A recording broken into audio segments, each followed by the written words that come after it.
무슨 생각하고 지내? 줄여서 무생지입니다. 고성과 김무가 1년 전 남긴 자신들의 기록을 열람하고 이야기를 나눕니다.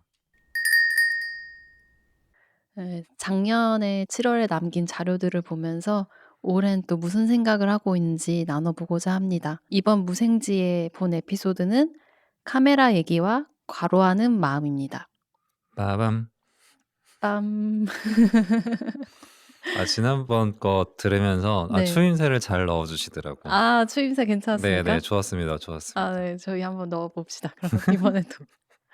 네. 그래서 카메라 얘기는 이제 고성이 작년에 남긴 자료를 보면서 쓴 주제고요. 과로하는 마음은 제가 이제 남긴 말입니다.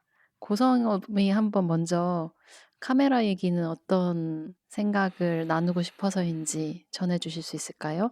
춤추고 싶은데 집이 너무 좁아서 로힝야 난민 여성들의 집 샨티카나에 가다라는 책입니다. 따란. 이 책은 공동 저자가 있는데요. 그 저자 중에 한 명이 김무 씨예요.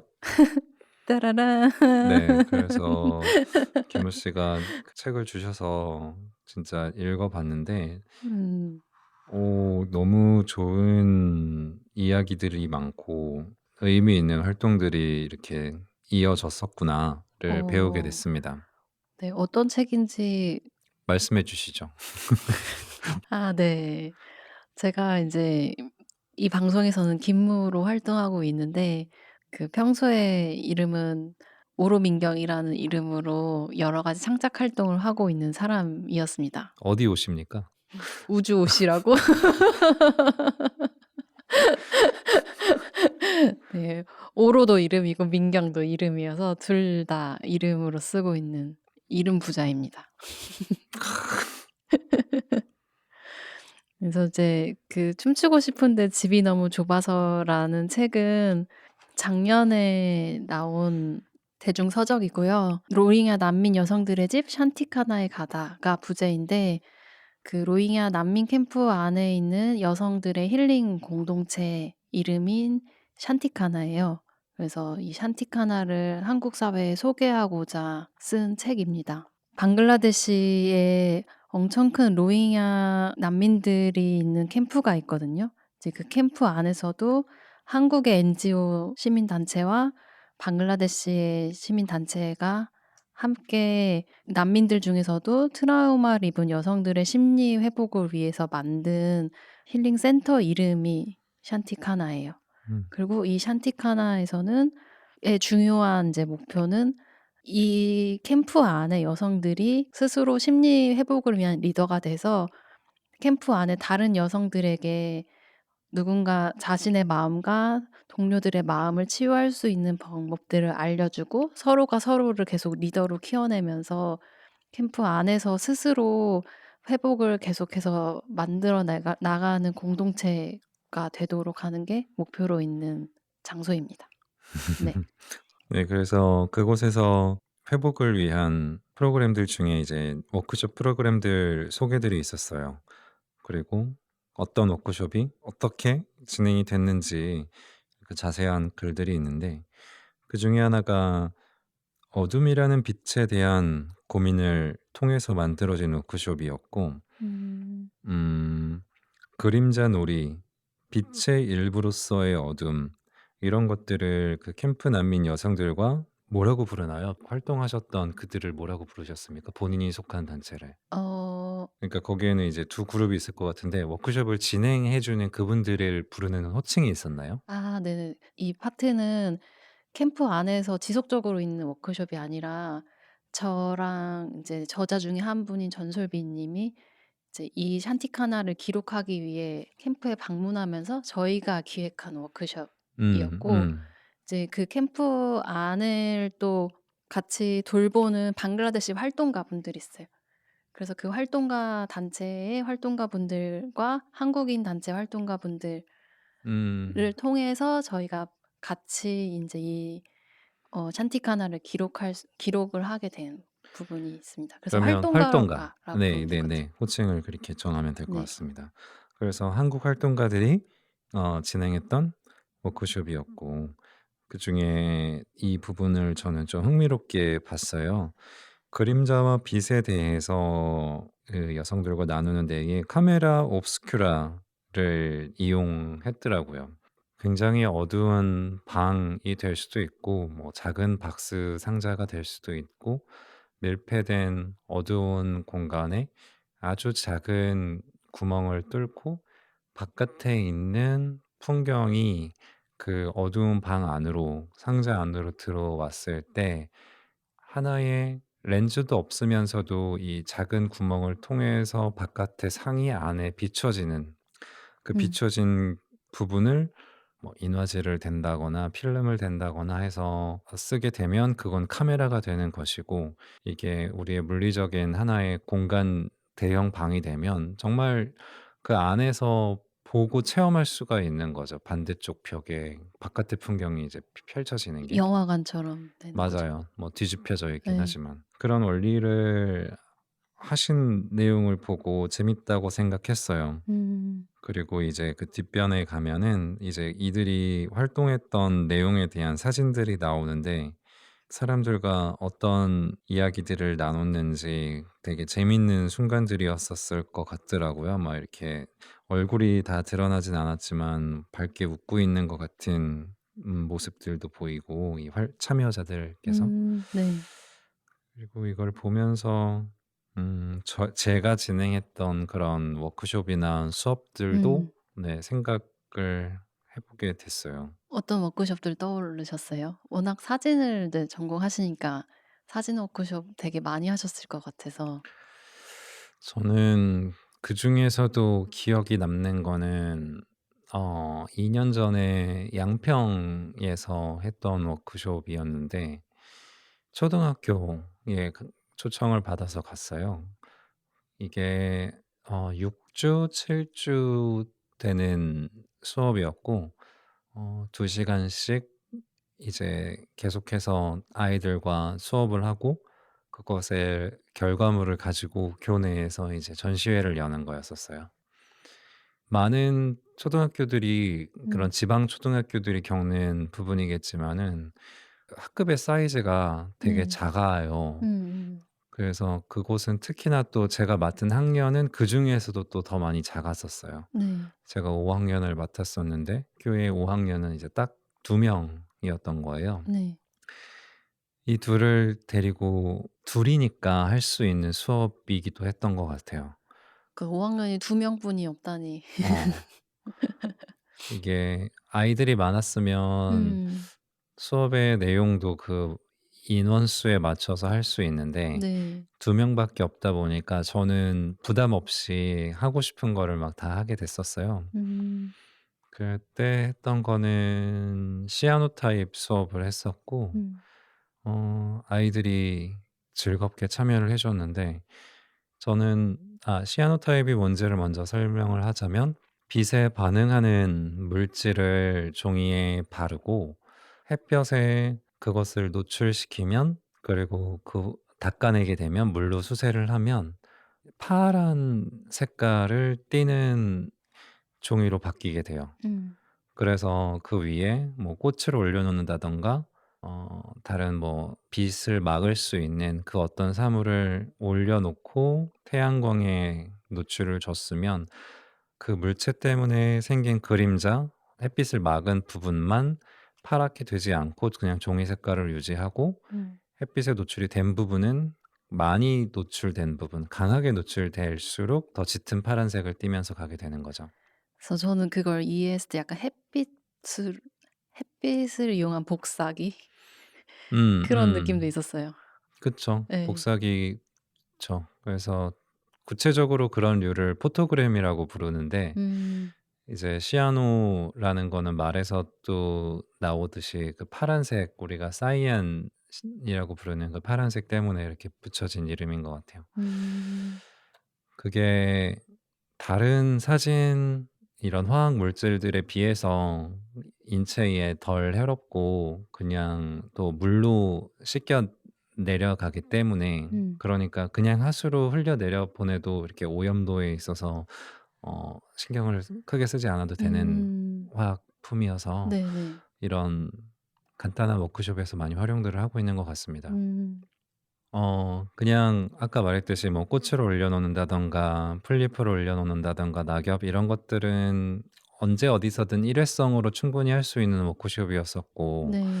저는 좀 더 여러 회차를 해야 되기 때문에 아이들한테 하나의 필름을 만들고, 사진을 통해서 필름을 만들고 그 필름을 가지고서 시아노타입을 해서 정말 우리들이 보는 가족 사진에서 보는 것 같은 사진인데 그냥 푸른 사진을 만들어 주고 싶었었어요. 음.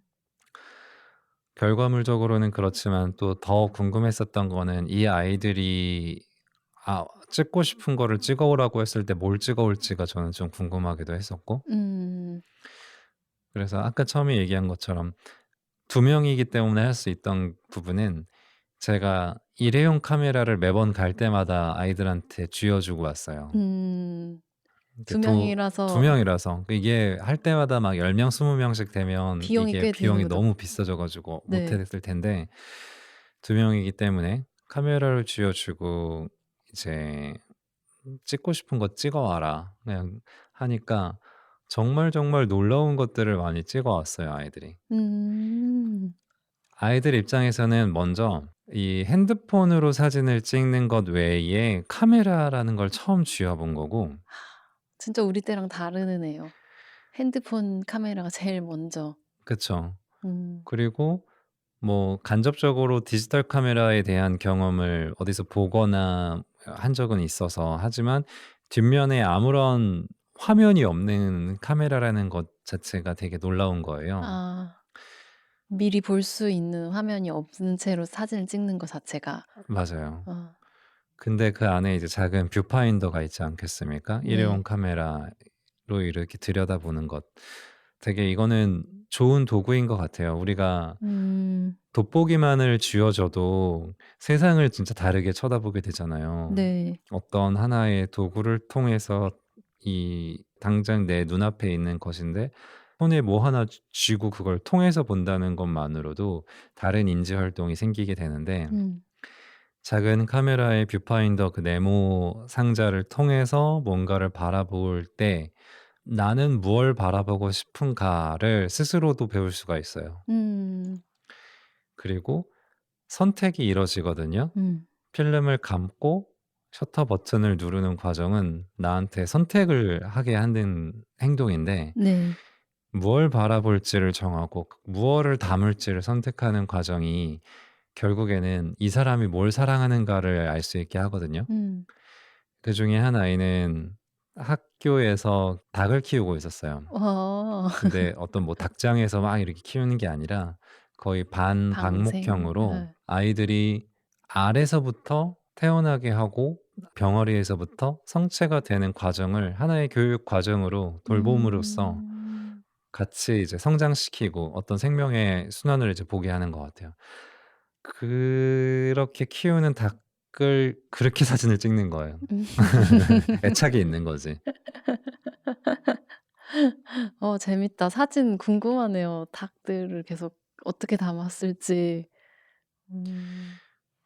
그 아이들이 찍은 닭, 그리고 뭐 집에 이제 등하굣길에 찍은 사진들 이런 것들을 모으게 되고, 그렇게 해서 모은 것을 제가 조금 더 대형 필름으로 만들어 줬어요. 음. 시아노타입을 하기 쉽게 투명한 우리 옛날 OHP 필름이라고 하는 네. 필름에다가 프린트를 해서 음. 이제 대형화된 필름을 가지고서 시아누타의 관광액을 바른 종이 위에 그 필름을 올리고 햇빛에다가 노출을 시키고 음. 수세를 해서 손으로 다 만드는 하나의 사진 과정을 그 아이들과 함께 경험을 했죠. 어. 그리고 그렇게 만든 작품들을 아이들한테 자기네들이 직접 하나의 전시회를 꾸릴 수 있게 경험을 시켜주자라는 게 이 프로그램의 취지였었거든요. 음. 그러니까 저는 5 학년을 맡았지만 또 다른 학년들을 맡은 마을 작가님들이 또 계세요. 그래서 음. 그들의 작품을 리노베이션을 앞둔 강당에서 전시회를 열었어요. 음. 그러니까 학교 측 입장에서는 이제 허물 장소였기 때문에 마음대로 지금은 쓸 수 있는 공간이 됐고 '그것을 어떻게 활용하면 좋을까? 공사가 있기 전에 여기를 어떻게 한 번 더 활용할 수 있을까?' 하다가 이제 전시회를 거기서 열게 됐는데 너무 뜻깊었을 것 같아요. 네. 처음 이런 거를 해 보는 아이의 입장에서는 "전형적인 전시회다운 전시회 같은 거를 만들어 주는 게 음. 좋겠다."라고 다른 선생님께서 말씀을 해 주셨는데 너무 공감이 되더라고요. 네.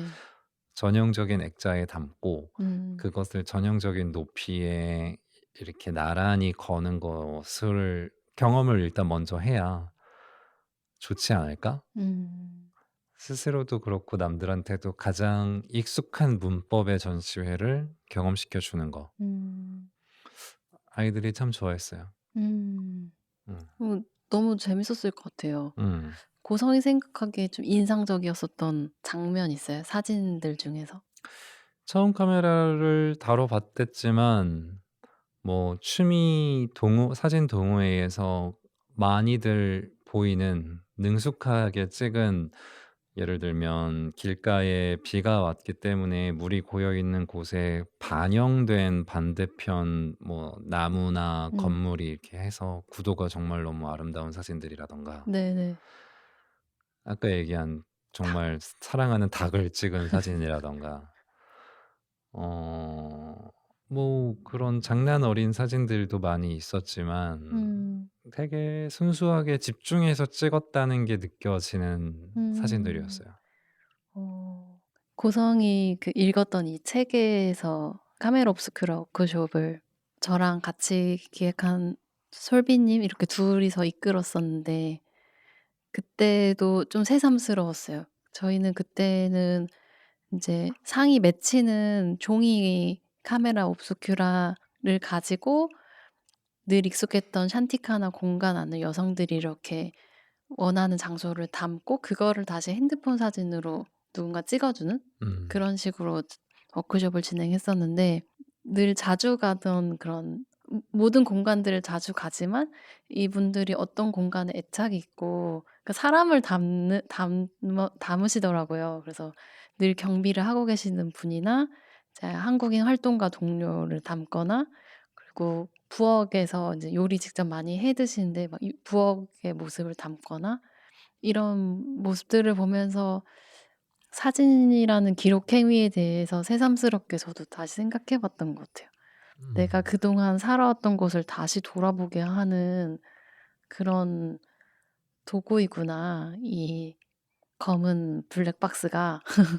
그런 생각이 들면서 그게 되게 고성이 했던 그 사진 워크숍의 풍경과 샨티카나나 로힝야 난민 캠프 안의 풍경들을 같이 좀 대조하거나 비교해 보면서 떠올리게 되네요. 거기도 막 닭들 돌아다니거든요. 먹는 용으로 키우는 닭들. 음. 그런 장면들 떠오릅니다. 음. 음.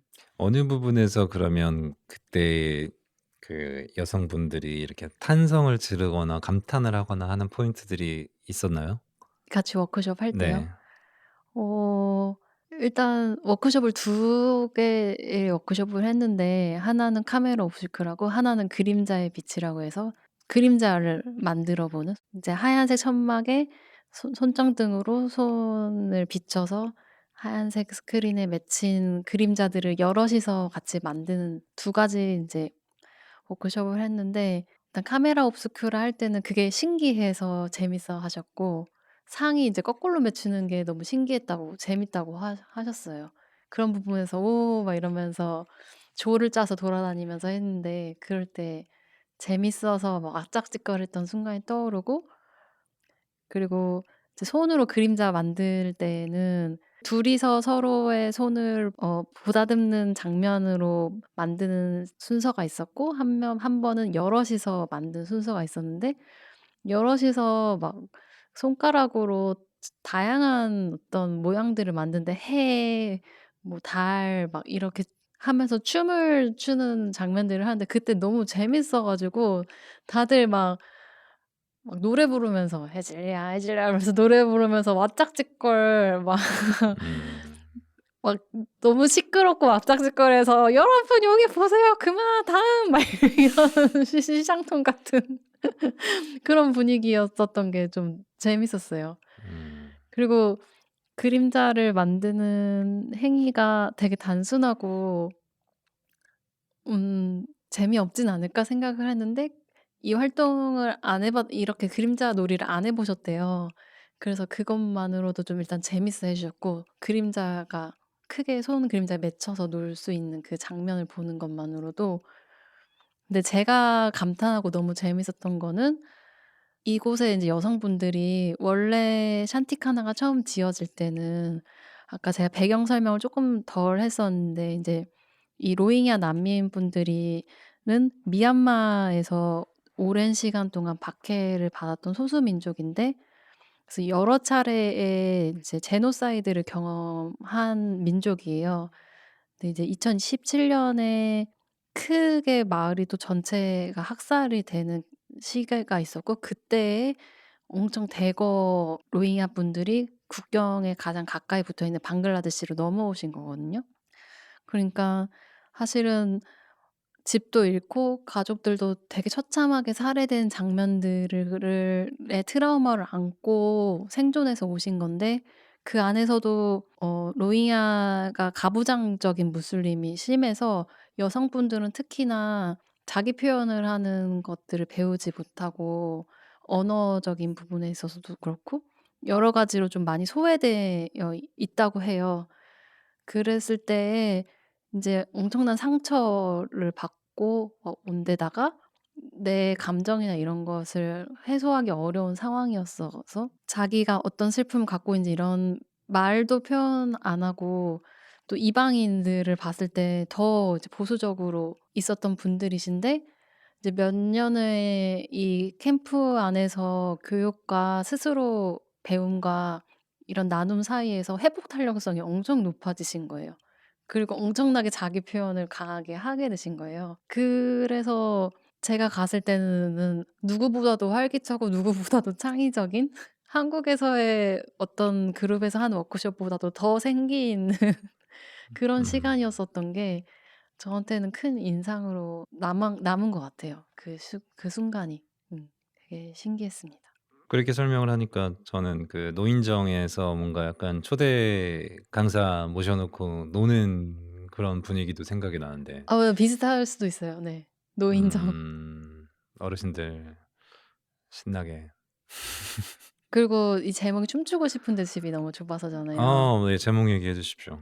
이 여성분들이 춤추는 걸 진짜 좋아하시거든요. 그러니까 음. 이 억압적인 문화 안에서 유일하게 되게 자유롭게 나를 이렇게 분출하는 어떤 활동이 춤추시는 건 거예요. 그래서 이 샨티카나에 와서도 이런저런 프로그램들 중에 어느 순간 이제 음악 틀어 놓고 춤추는 때가 있으면 그렇게 열정적으로 추신대요, 춤을.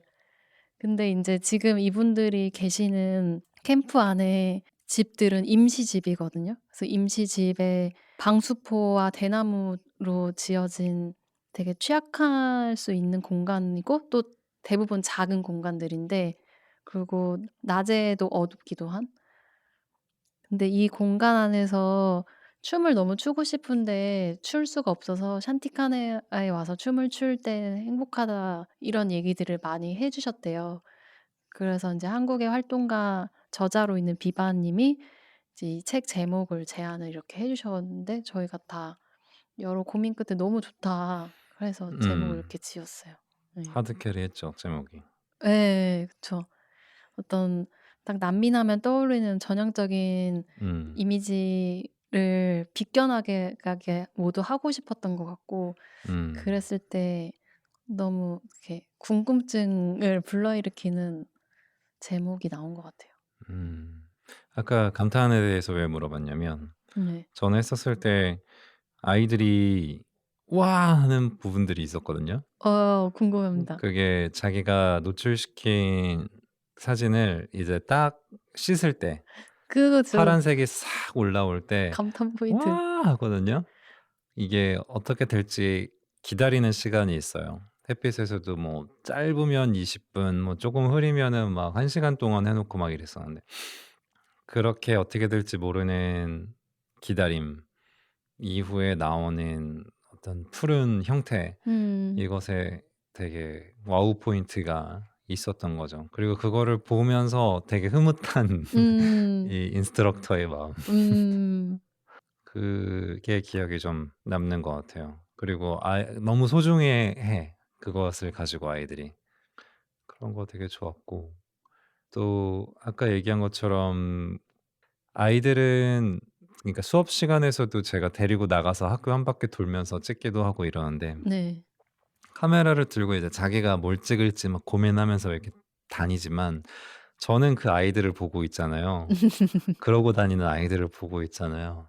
뭔가에 되게 푹 빠져서 심취해서 내가 알려준 무언가를 열심히 하고 있는 모습이 되게 보기 좋고 음. 아까 뭐 놀라울 만한 결과물로서 이렇게 '어떻게 저런 사진을 찍지? 처음 찍어 보는 애들이 이걸 어떻게 보고 찍지?' 이런 음. 계속해서 저도 감탄을 하고 있었던 것 같아요. 음. 저는 음. 제일 저를 기분 좋게 해 주는 칭찬은 이 이야기를 근데 누군가에 한테 했었을 때 "나는 그런 얘기 들으면 싫을 것 같은데."라는 말도 들어본 적이 아 있어요. 진짜요? 어떤 말이길래? 제가 작품을 만들고 전시회를 하고 관객이 와서 그걸 찾아보고 했던 말들 중에 저는 제일 저를 좋게 하는 말은 "저도 사진 찍어 보고 싶어요." 이런 아. 말이거든요. 음. 너무너무 좋네요. 어떤 느낌에서 하는 생각인지 저는 좀 공감이 가요. 음. 음. 저는 이거를 하나의 도구로서 보기 때문에 하나의 통과하는 과정으로 보기 때문에 음. 그도 이 도구로 이것을 통과하면서 뭔가를 보고 싶어 한다는 것이 음. 너무 좋거든요. 음. 그러니까 내가 만든 무언가로 누군가가 그런 생각을 하게끔 한다는 것은 저한테는 너무나 큰 칭찬이에요. 음. 그 뻔한 말이지만 사진기가 아까 고성이 얘기해 주시는 거 들으면서도 참 '본다는 것에 철학이 담긴 행위를 알려주는 도구구나.' 이런 생각을 했었는데 또 한편으로는 '보는 것에 용기를 주는 도구인 것 같다.'라는 생각도 드는 것 같아요. 그냥 내가 이것을 본다 할 때 더 자세히 보지 못하는 것들을 발견하기도 하고 그 발견들에 힘입어 보기 어려운 것까지도 또 보게 도와주기도 하는 것도 같고. 그쵸. 제가 처음 카메라를 손에 쥐고 세상을 볼 때에는 전혀 내가 살아오던 세상과 다른 세상이 됐으니까. 음. '이런 것도 있네. 아 이게 이렇구나.' 막 음. 이런 색깔이 있네.' 막 어 음. 재밌네요. 대학교 때 저도 사진기 엄청 들고 다녔던 시기가 있었거든요. 계속 들고 다니고 계속 찍고. 음. 그때 엄청 많이 우울했을 때였는데 음. 카메라 하나만 있으면 그 카메라 뷰파인더로 몰입하는 그 시간만으로 되게 메마른 많은 것들이 충족되는 그런 경험이었었던 것 같아요 그때. 그때 생각도 갑자기 나요. 음. 그때 찍은 거 아직 가지고 계십니까? 디지털 파일로 갖고 있는데 오. 잘 찍은 사진들은 아니거든요 다시 봤을 때. 그중에 하나 올려주시죠 이번에. 아 찾아볼까요? 어. 아. 네 찾아보겠습니다. 방송 안내 포스팅과 함께 그 사진 하나 올립시다. 알겠습니다. 저는 그 초등학교 아이들의 작품 사진도 네. 실례가 아니면 아이들 작가님께 네. 그 사진도 공유를 하겠습니다. "하도 참 재밌겠다." 이런 생각도 드네요. 음. 음. 좋습니다. 김무 씨는 작년에 뭐를 올리셨죠? 아 네. 저는 작년에 보니까 뭐 이것저것 또 올렸더라고요. 음. 이것저것 올렸는데 제가 뭐 어떤 쓴 문구 메모들이 있고 또 클라리시 리스펙토르라는 소설가의 별의 시간이라는 책에 이렇게 부분 부분 페이지들이 찍혀서 있었어요. 네 인제 작년에 쓴 글들을 다시 읽어 봤어요. 작년에 쓴 글을 읽어 보는데 첫 문장이 "또 빼곡하게 채운 한 달이 흘렀다. 눈에 잠이 가득한데 버티고 버티며 마감을 조금씩 밀려가며 벅찬 일정들을 수행하고 있다." 이렇게 시작하는 거예요. 그 어조는 뭐였을까요? 이 어조요. 그러니까 한탄이었을까요? 아니면은 뭔가를 해냈다는 뿌듯함이었을까요? 되게 복합적인 어조라고 전 추측이 되더라고요, 음. 이때의 감정을 떠올리니까. 음. 조금은 많이 지쳐 있는 상태에 쓴 글이었던 것 같아요. 그래서 전 다시 보면서 '아 이때 또 힘들어하고 있었군.' 연약한 상태셨습니까? 연약한 상태였을까? 연약한 상태라는 말 너무 많이 써서 지겨운 것 같아서 음. 그렇다고 말 안 하고 싶은데 그랬을 것 같은. 올해 유행어가 될 때까지 밀어붙여 보시죠. 네, 근데 그래서 너무 웃긴 거예요. 제 패턴이 좀 보이는 거예요. 패턴. 왜냐면 제가 올해에 얼마 전에 전시를 하나 올렸잖아요. 고성도 와서 도와줬었거든요. 전시 홍보를 해야 되네. 그 전시 홍보 처음으로 아직도 열려 있는 전시 이야기. 맞습니다. 그래서 그 전시 홍보 지금 10초 드립니다. 아 네. 네. 지금 이태원의 아마도 예술공간이라는 곳에서 의존하는 의존하지 않는이라는 기획전이 열리고 있고요. 그 안에서 저는 이제 오로민경이라는 이름으로 참여 작업을 하고 있습니다. 네. 이 전시는 그 자본주의로 인해서 그 서로 이제 의존하면서 살아가고 있지만 그 분업화된 사회가 잘 가려져서 보이지 않는 것에 대한 이제 문제 의식으로 다양한 매체를 쓰는 창작자들이 작업을 한 전시이고요.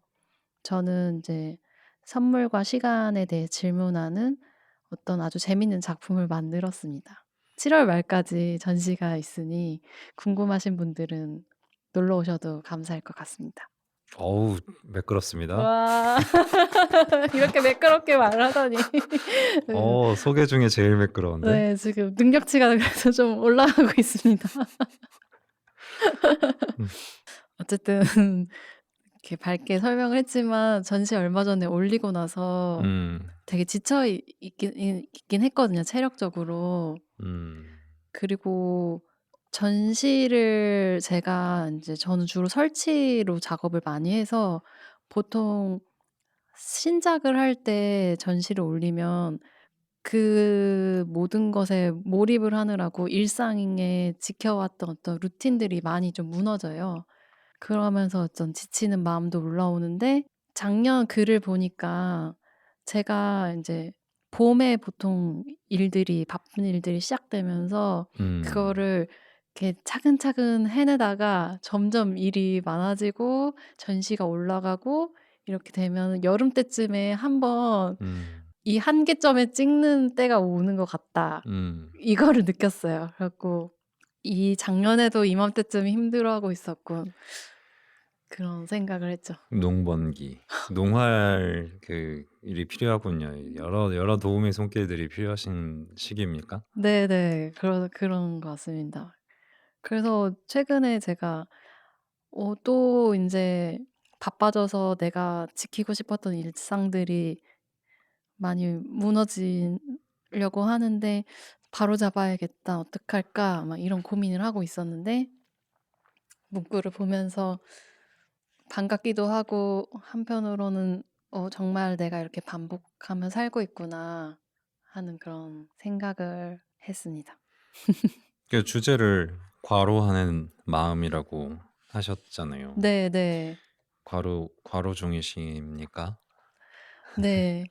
근데 이 글을 이제 또 읽어 보니까 내가 어떤 부분들 때문에 과로하고 있고 어떤 것들을 좋아하면서도 버거워하는지 그런 게 좀 느껴지더라고요.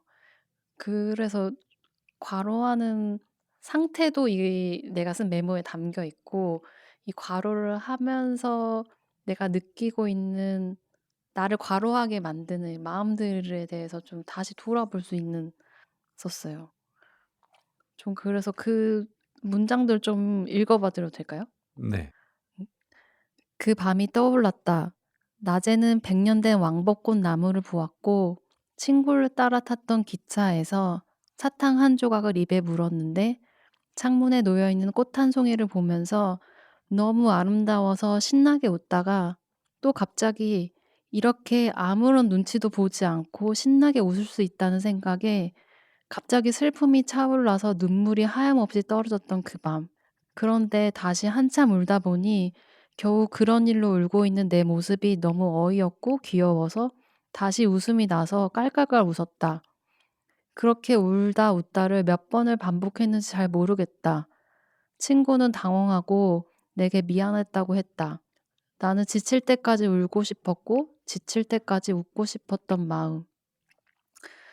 어쩌면 지나치게 이유 없이 죽고 싶고 지나치게 이유 없이 황홀한 사람이 이상해 보일까 봐 내 자신을 어느 정도 범위 안에서 숨기는 게 익숙했을 것이다.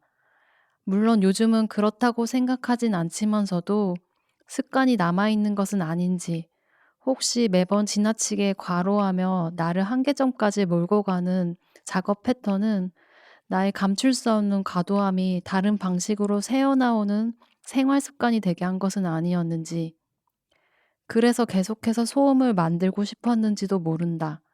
소음을 켜켜이 쌓아 올려 세상 모든 풍경이 일그러지고 사라진 공간의 장이 만들어질 때에 우리 모두가 각자의 형태에서 해방될 수 있으니까.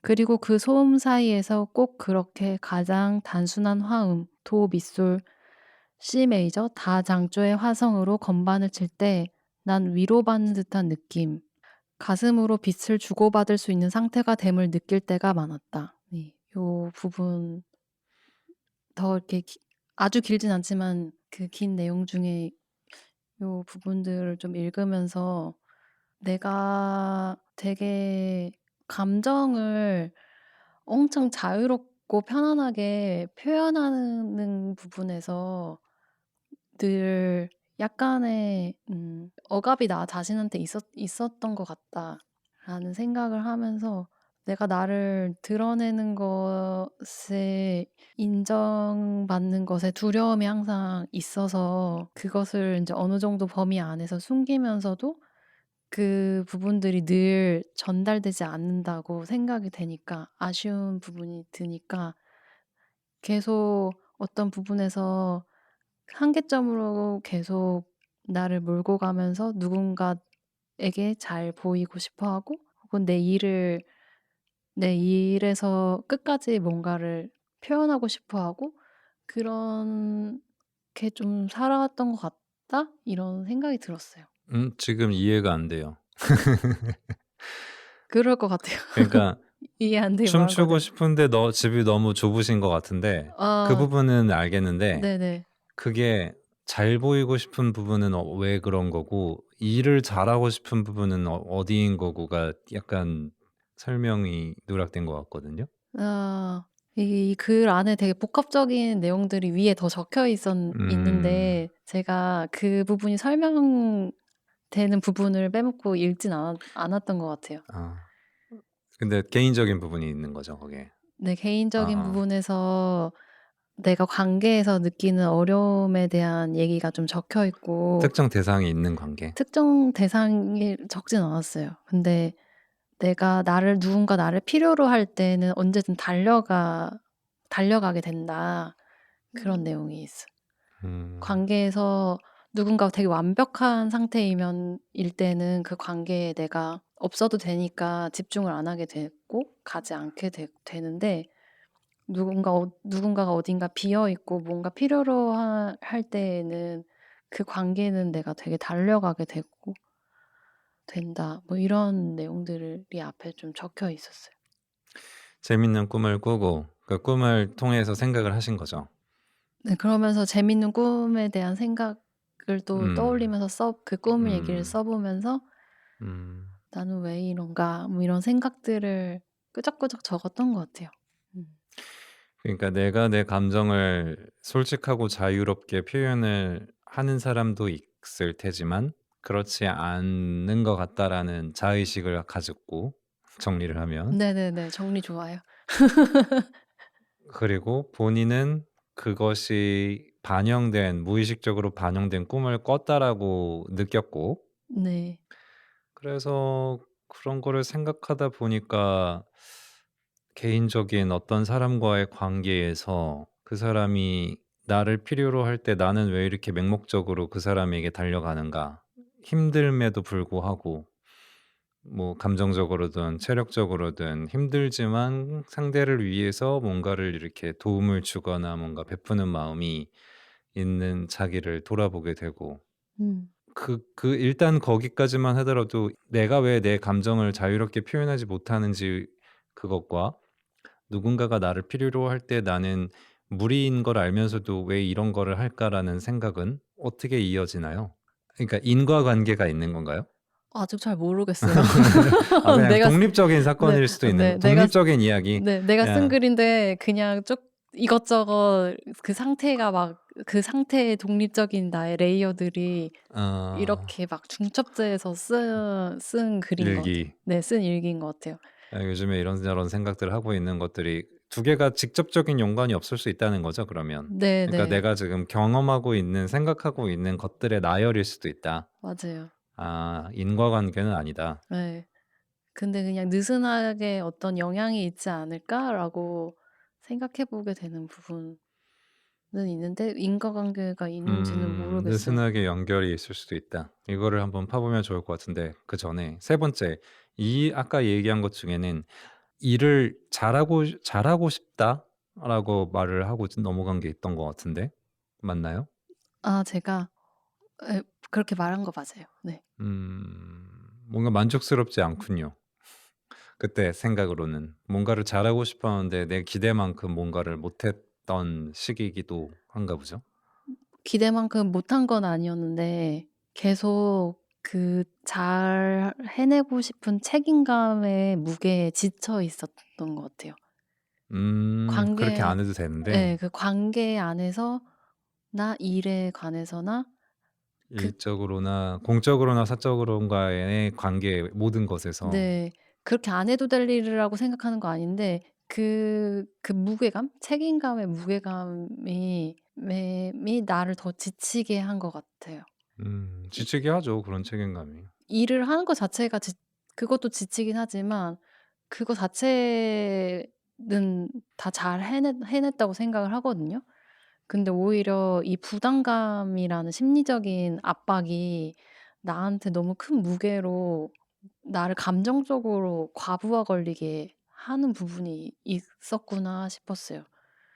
그래서 막 관계에서 내가 보고 싶은데 보지 못한 관계나 막 이런 것들을 혼자 돌려서 막 쓴 말이 있거든요. 근데 음. 그게 그 사람한테 맞는 내가 부응하기 너무 힘들어서 못 찾으러 못 가겠다. 그 사람 얘기를 듣는 게 더 이상 힘들다. 그런 식의 막 내용이 적혀 있는데 그런 부분에서 여러 가지의 이런 과부하 상태가 내가 감정적으로 심리적으로도 너무 타인에게 나를 증명해 보이려고 애쓰고 있는 것은 아닐까? 그런 생각을 하고 있는 것 같아요. 이 주제로 정한 과로하는 마음이라는 게 뭐 공적인 뭐 일이 될 수도 있겠지만 또 사적으로도 마찬가지라고 하는 것 같고, 공이든 사든 이 모든 거는 인간관계와 뗄 수 없는 부분이다. 네. 그래서 과로하게 된다 자꾸. 그런 거죠. 맞아요. 오늘도 제가 지각을 했거든요. 근데 그 동네 재개발 활동하는 거를 어떤 선생님이 혼자 막 제 자료 정리를 하고 계신데 그거 자료 갖다 드리러 갔다가 뭘 물어보시는데 그 물어보는 것을 같이 안 하고 오기가 마음이 그래 가지고 거절을 못 하고 "아 그러면 제가 같이 지금 물어볼게요." 이러고 같이 또 다른 분한테 전화해서 막 물어보다가 시간이 훅 가 버린 거예요. 그래 갖고 오늘 오늘 내가 이런 주제로 말하려고 그랬는데 무슨 거짓말처럼 이게 또 이렇게 하면서 약간의 스스로 반성하면서 왔습니다. 글쎄요. 그게 그러니까 과로만을 생각을 하면 내가 되게 무리를 하고 지치고 하는 시기는 누구나 언제든지 올 수 있는 것 같은데 음. 지나고 났을 때 바라보는 지점들은 또 다를 것 같거든요. 음. 그러니까 그럴 때도 있지 하고 넘어갈 수도 있고 '아 그때 그렇게 열심히 해 놓길 잘했다.' 뭐 이럴 수도 있는 거고 음음. 아니면 반성을 하는 거죠. '아 그렇게 할 필요 없었을 텐데 나중에는 내가 처신을 잘해야겠다.' 그런 음. 그런 그런 깨달음을 줄 수도 있고 음. '이용당했다.'라는 마음이 만약에 든다면 음. 이렇게 되돌아보기도 하세요? 네. 되돌아봐요. 되돌아봤을 때 일을 한 것들이 후회된 적은 한 번도 없긴 해요 근데.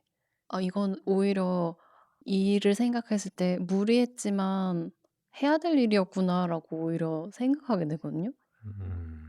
'무리해도 내가 이걸 하면서 이런 걸 배우고 이게 아니었으면은 이걸 몰랐겠네.'라고 생각하면서 그때는 과도하게 한 거라고 생각했지만 '해야 되는 일이었구나.'라고 생각을 한 적이 작년이랑 올해랑 있어요. 특히 뭔가 누군가와 연대가 되는 일에 관련한 부분들은 후회가 된 그 일 자체가 후회가 된 적은 없거든요. 음. 근데 관계적인 부분에서 나 심리적인 부분에서 내 얘기만 하는 게 아니라 누군가의 목소리를 같이 듣는 일을 하려고 하는 일들이 주는 부담이 너무 커서 그때에 그 안에서 내가 그걸 하면서 어떤 관계들을 잘 못 챙긴다고 느낄 때에는 갑자기 막심한 후회가 막 밀려오면서 그럴 때가 있는 것 같아요. '내가 할 수 감당할 수 없는 것들을 다 품으려고 하는 거 아닌가?'라는 질문들이 이렇게 밀려들기도 하고 혹시 말은 이렇게 하면서 '내 일상에서 나는 실천하지 못하고 일상 안에서 놓치고 있는 거 아닌가?'라는 질문들이 막 들 때면은 그럴 때 좀 두려움이나 부담감이 이렇게 막 엄청 올라올 때가 있는 것 같아요.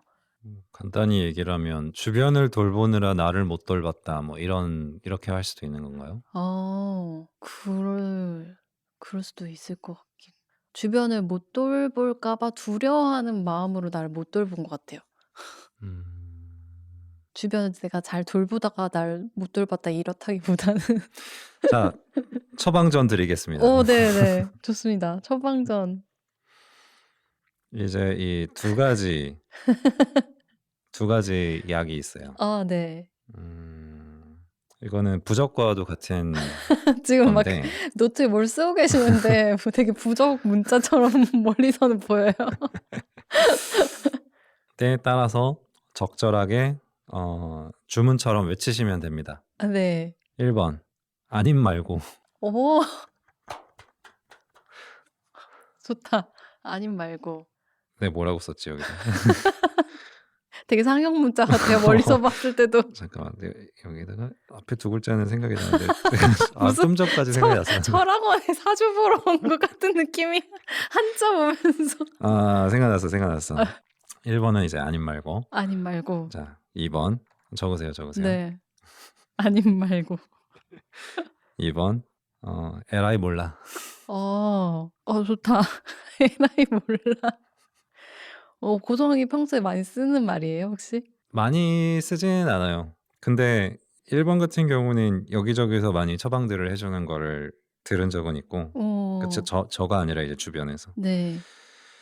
근데 이게 어쨌든 자기를 돌보는 말이기도 한 것 같습니다, 이 두 가지가.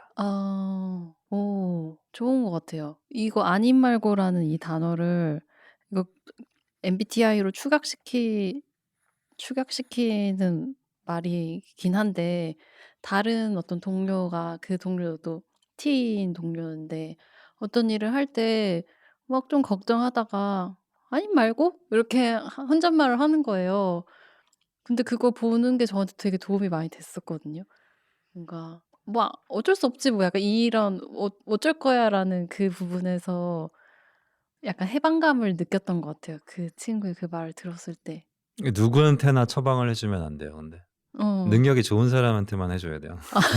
진짜 능력도 안 좋은데 이거 처방 갖다가는 큰일 납니다. 대충 너무 대충 살아요 그러면? 예. 예. 망칠 수가 있습니다. 아 너무 과부하 걸린 사람한테 해야 되는 거야. 너무 그쵸, 그쵸, 그쵸. 음 좋은 것 같습니다. 에라이 몰라는 고성은 언제 에라이 몰라 해요? 이제 뭐 이 이런 마음을 저도 뭔가를 너무 잘하고 싶을 때 음. '나도 나를 스스로 괴롭히고 있는구나.'라는 자각이 들 때가 있어요. 음. 이게 잘하고 싶은데 여러 사람이서 함께하는 일일 때 조건은 여러 사람이랑 함께하는 일이고 근데 잘하고 싶어. 음. 근데 내 뜻대로 안 되잖아요, 여러 사람이 함께 관여된 일은. 네. 근데 잘하고 싶어서 스트레스를 받을 때들이 생긴단 말이죠, 일이 음. 진행되는 과정 중에. 음. 근데 그거는 내가 뭘 어떻게 할 수 있는 부분이 아니기 때문에 음. 이렇게 놔야 되는 것 같아요, 음. 어느 선에서는. 어. 이거를 안 놓으면 내가 나의 신상을 들볶는다. 음. 오. 재밌어요. 어. 기준이 높은 어. 사람이어서 그럴 수 있어요. 그런 것 같아요. 너무 기준에 기준만 높아. 보답이 기준에 도달하지 못하니까 부합하지 못하니까 뭘 어떻게 하고 싶은데 내 힘으로 할 수 없는 일들이 있으니까 음. 그때는 '그 기준을 세운 것도 나다.' 아. 이거 적어 놔야 돼. 이 기준 세운 것도 나다. 모두의 합의로 만든 기준이 아니잖아요 사실 그것은. 내가 스트레스 받는 기준은 내가 세운 거기 때문에 맞아요. 놓는 게 맞는 것 같더라고요. 어느 음. 순간에는 그 끙끙 앓다가 놓는 포인트를 내가 스스로도 그것도 잡아 줘야 되는 것 같아요. 너무 현명한 처방인 것 같습니다. 네. 이제 집에 가시죠. 농담, 탕탕탕. 농담, 농담이고. 오. 네 너무 좋은 깨달음이에요. 아님 말고 에라이 몰라. 이 기준을 세운 것도 나다. 아 그쵸. 음. 내 기준을 계속 바꿔 보면서 그때그때 나의 컨디션을 좋게 만드는 것도 굉장히 좋은 능력이겠네요. 중요한 부분은 나를 괴롭히는 게 나다라는 거를 알아야 되는 것 같아요. 음. 어. 맞아. 그래서 나를 챙기려면 내가 나를 괴롭히지 말아야 되는 거지. 음. 음. 맞아. 그래서 계속 나를 어떻게 나 자신을 용서를 잘했으면 좋겠다. 이 생각을 하는 것 같아요.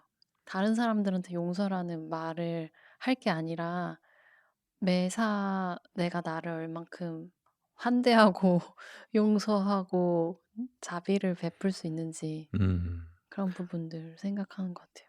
용서에 대해서 언젠가는 진짜 이야기를 해 보고 싶었어요. 음. 용서라는 것에 대해서 저는 누가 누구를 용서할 수 없다고 생각하거든요. 음. 내가 나 스스로를 용서는 할 수 있겠지만 네. 내가 누구를 용서할 수는 없고 음. 용서를 빌 수도 없는 거라고 생각해요. 음. 그것을 이렇게 구체적으로 말을 하게 해줄 수 있는 거는 제가 들었던 팟캐스트 중에 정희진의 공부라는 오디오 매거진 팟캐스트가 있어요. 음. 그래 여기에서 정희진 선생님은 되게 유명한 여성학 평화학 네. 연구자입니다. 네. 밀양 영화를 소개하면서 아. 그 거기 안에서 그 용서라는 개념에 대해서 정말 깊이 있게 다뤄 주셨거든요. 음. 그걸 듣고 나서 음. 진짜 제가 가지고 있었던 생각과 어떤 마음이 음. 구체적으로 언어화된 것 같아요. 그래서 음.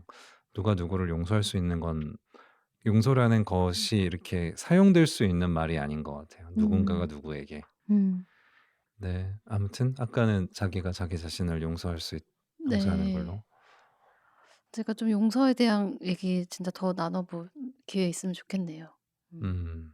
지난번에 그 짧게 언급했던 데리다의 말에서도 용서에 대한 얘기가 나왔었던 걸로 기억을 하고 그때 쪼끔 더 깊은 얘기가 있는데 부분적으로 제 어떤 관점에서 부분적으로 살짝 소개가 되면서 약간 오해가 되게 말을 하지 않았을까 싶은 부분도 있어 가지고 좀 그런 얘기도 좀 더 읽어보고 인제 다시 소개하고 싶다는 생각도 들었고.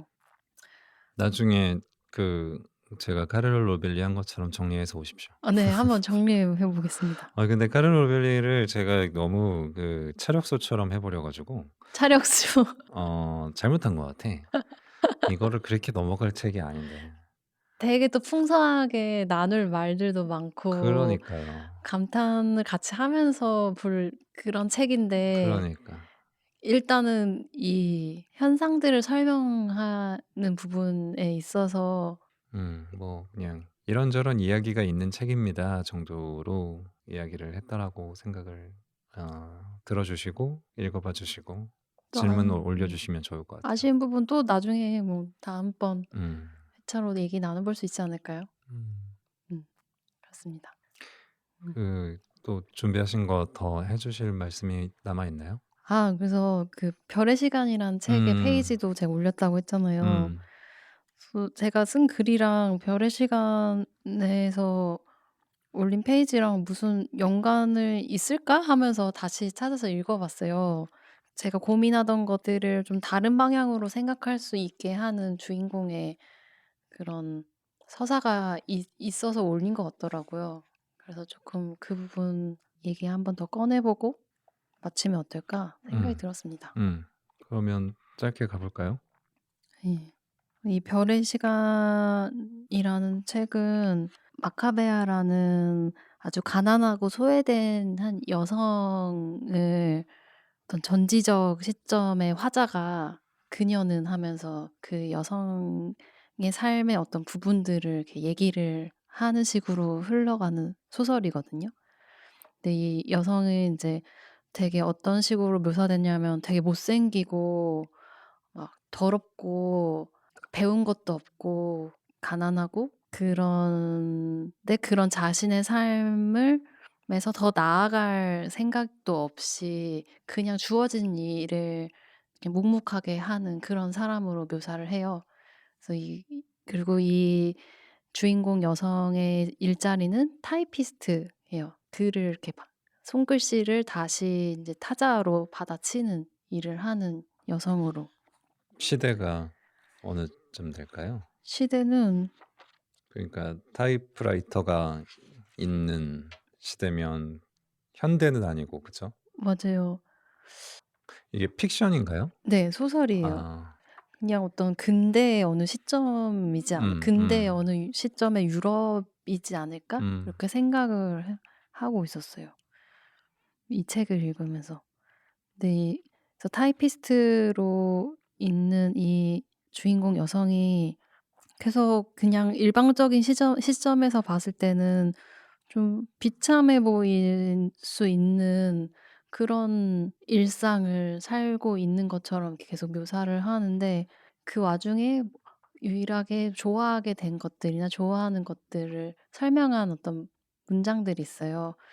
라디오를 통해서 배운 노래 중에 너무 아름다워서 듣고 울기까지 한 노래를 좋아하는 남자한테 막 말해 준 대목이 있어요.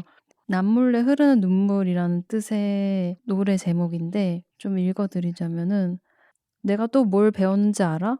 살아있는 걸 기뻐해야 한대. 그래서 나도 기뻐. 아름다운 노래도 들었는데 울기까지 했어. 삼바 노래야? 그런 것 같아. 카루소라는 사람이 불렀는데 이미 죽은 사람이래. 목소리가 너무 부드러워서 듣기만 해도 가슴이 아프고 그래. 노래 제목이 우나 프루티바 라크리마래. 왜 라그리마라고 안 그랬는지 모르겠어. 라그리마는 포르투갈어로 눈물을 뜻하는 단어로 같은 뜻의 이탈리아어 라크리마와 발음이 비슷하다. 우나 프루티바 라크리마는 그녀의 인생에서 단 하나뿐인 진실로 아름다운 것이었다. 그녀는 눈물을 닦아내며 라디오로 들은 노래를 불러보았다. 하지만 그녀의 목소리는 그녀 자신처럼 조잡한 데다 음정도 맞지 않았다. 그녀는 그 노래를 듣고 울기 시작했다. 그건 그녀의 첫 울음이었고 그때 그녀는 자기 눈 속에 물이 그렇게나 많다는 사실을 처음으로 알게 되었다. 그녀는 울다가 무엇 때문에 우는지 잊고서 코를 풀었다. 그녀가 운 건 자신이 살아온 삶 때문은 아니었다. 다른 삶은 살아본 적이 없었던 그녀는 자기 삶이 원래부터 그런 거라고 받아들여 왔었다. 내 생각에는 그녀가 운 건 음악 속에 있는 것들을 감지했기 때문이었다. 다른 방식으로 다가오는 감정들과 더욱 섬세하고 우아한 삶들, 심지어 영혼의 사치라 부를 만한 것들마저도 그렇게 그녀는 대체 어떻게 이해해야 할지조차 알 수 없는 많은 것들이 존재한다는 것을 알게 되었다. 귀족은 은총을 받았다는 뜻인 걸까?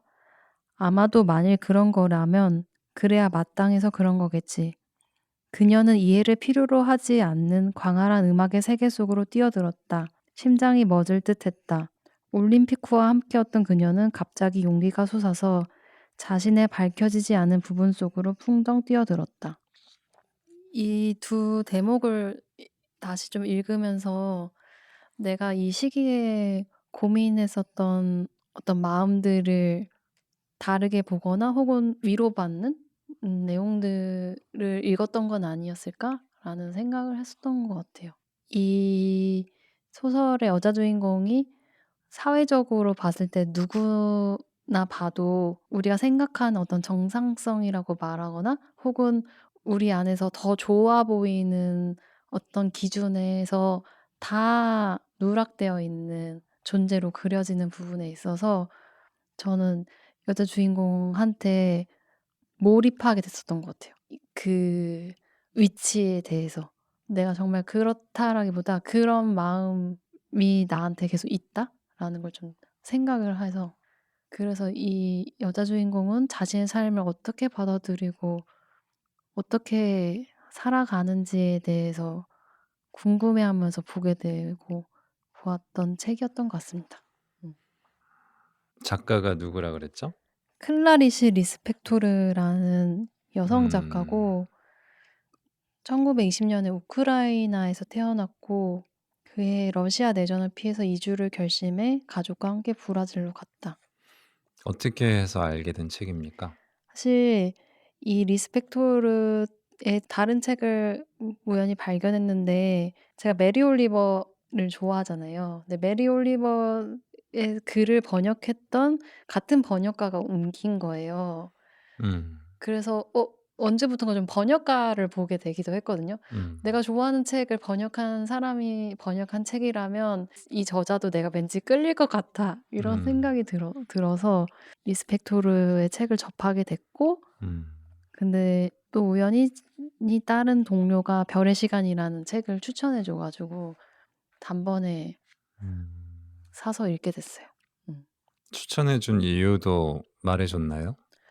추천해 준 이유 말해 줬는데 이유가 너무 책의 마지막에 있는 어떤 문장을 얘기해 줘서 어. 그 문장을 듣고 제가 산 거거든요. 저만 알려 주세요 그러면. 그래서 그게 너무 그 방송으로 하면 방송 네 너무 스포일러예요. 스포일러일 것 여기 같아서. 여기 마지막 페이지? 어 마지막 페이지에 있었나? 말해도 될 것 같기도 한데 잘 모르겠어요. 방송으로도 말을 하는 건 그렇게 중요한 문장이 아닐 수도 있는데 저한테는 중요하게 느껴졌던. 그러니까 중요하게 느끼는 게 여기에 서사와 관련된 거여서예요? 아니면은 뭔가 이 책에 그냥 정수를 담고 있다고 생각해서예요? 그 정수를 담고 있다고 생각해서예요. 그러면 말해도 되지 않아요? 저 읽어도 될 것 같아요. 이 부분이었거든요. 그녀는 자신의 몸이 아닌 것, 빛나는 것을 토하고 싶었다. 청각형의 별. 이 청각형의 별이라는 말을 듣고 꼭 읽어야겠다고 생각하고 저는 샀어요. 그 각이 1000개가 네. 되는 청각형의 별. 별. 청각형. 네. 그래서 되게 그 상상을 자극하는 문장이네요. 네. 이 책을 소개시켜 준 분이 배선희 배우님인데 이 배우님이 이 문구를 좋아하셔서 본인 작업에서도 이 문구를 인용하셨던 연극을 본 적도 있었어요. 음. 음. 이렇게 또 샤웃을 한번 해 드리고. 예. 왠지 이건 공식적으로 전하면 또 좋을 것 같아서. 좋습니다, 좋습니다. 네. 그랬습니다. 그래서 이런저런 저에 대해 돌아보는 시간도 가지면서 책도 다시 돌아보고 그랬던 것 같습니다. 네. 네. 그러면 오늘은 요 정도까지 대화 맞춰보면 좋을까요? 네. 그렇게 가시죠. 네. 네. 또 오늘 뭐 이런저런 이야기들 나눴는데 어떠세요? 오늘 대화에 대한 얘기도 하고 근황으로 얘기하면서 선물도 주시고요. 어 마무리하기 전에 소감 좀 말씀해 주시죠. 제가 오늘은 네. 평소에 앉는 자리를 바꿔 봤는데 네. 그래서 새롭기도 하고 음. 또 오늘 진행 과정도 이전이랑은 쪼끔의 변화를 줘서 재밌기도 하고 음. 훨씬 더 짜여진 이야기가 아닌 이야기들이 나와서 재밌었던 것 같아요. 음. 저도 오늘 대화 좀 편안하고 재밌게 느꼈었던 것 같고 고성이 선물도 주셔 가지고 필요한 선물 받아서 너무 기쁘고요. 네. 이를 잘 닦읍시다. 이를 잘 닦겠습니다. 그리고 그냥 저희 대화에 관한 부분들도 쪼끔 또 시간이 지나서 다시 돌아보게 된 것도 의미가 있었어요. 왜냐하면 저희가 어쨌든 이 방송이 엄청 대중적인 방송은 아닌 것 같긴 하거든요. 저희 홍보 문구부터 시작해 가지고 우리가 나누는 콘텐츠 같은 것들도. 그래서 '어떤 청취자분들이 듣고 계실까?' 이런 것도 늘 궁금하기도 하고 감사한 마음도 있는데 분명히 어딘가에 계실 소수의 청취자분들께 근데 한편으로는 이런 방송을 또 어쨌든 6 월까지 한 해의 절반이 되기까지 저희가 포기하지 않고 꾸준히 해온 것도 음 '대단하다.' 뭐 좋은 일인 것 같고 나약한 소리 하지 마십시오. 네. 다른 데서는 일 주일에 하나씩 올리고 있는데 지금 네. 바짝 정신 차리십시오. 네. 어쨌든 대단하다기보다는 그냥 꾸준히 해 왔던 게 저는 음. 꾸준히 해온 부분이 좋은 것 같고 그 부분 그래서 중간쯤에 같이 돌아본 시간을 마련한 게 의미가 있었던 것 같습니다. 그리고 인제 네 고성이 나약한 소리 하지 말라고 하셨는데 또 재밌게 계속 꾸려 나가면 좋을 것 같습니다. 좋습니다. 네. 이야기를 통해 나를 배워갑니다. 무슨 생각하고 지내? 무생지 7화 여기까지 마치고요. 그리고 저희가 사적인 대화로 공동의 본질을 찾아가고 있고 함께 나누고 싶은 이야기가 있으면 이메일 wym2025 gmail.com으로 남겨주시면 감사하겠습니다. 저희 인스타그램 공식 계정도 있으니까요. 네. 검색해서 찾아와 주십시오. 인스타그램 공식 계정 그냥 무생지 치면 나오나요? 근데 이게 저도 이렇게 막 해 봤는데 안 나온다는 사람들도 있어 가지고 오.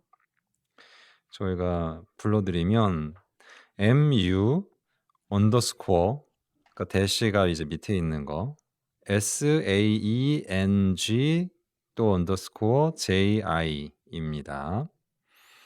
찾아와 주세요.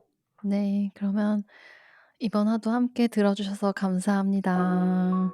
수고하셨습니다. 감사합니다. 안녕. 고생하셨습니다. 아 끝나니까 딱